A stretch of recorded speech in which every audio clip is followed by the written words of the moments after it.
So we're down here today for the first corporate fundraiser event for Seaside Scavenge. We've set it up as a scavenger hunt event because we wanted to use the opportunity to also educate officers in particular about sustainability and waste reduction in the workplace. So we have a number of great businesses that are supporting today's event.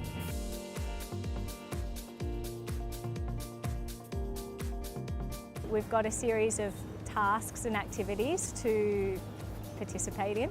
A stitch in time, so we've got a number of shirts that are buttonless and we're getting them to sew the buttons on just to try to get people to think about repairing their clothes rather than just sending them off to charity if they've got a hole or lost a button. Then we've got a recycling sort it station where we're just trying to show people what's recyclable and non-recyclable and what you can recycle in certain facilities. And also, there's all those different numbers in the triangles, so 1 to 7, that reflect whether the item is recyclable or not. So we're just trying to educate people around what those different types of plastics are and why some of them are recyclable and why they aren't. And then a trivia station, so we've just got some general ocean, marine debris facts and single-use plastic facts and seeing how they go there.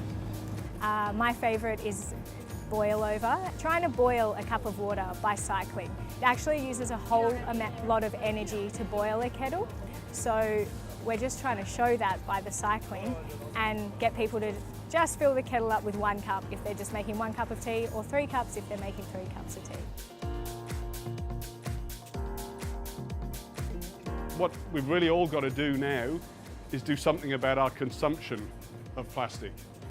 It's got so many purposes in packaging and containers and transport and everything, but we just can't get rid of the bloody stuff. We really just want them to take home the message about single-use plastics and how to avoid them so that they can start to change their everyday actions to reduce the amount of single-use plastics we use.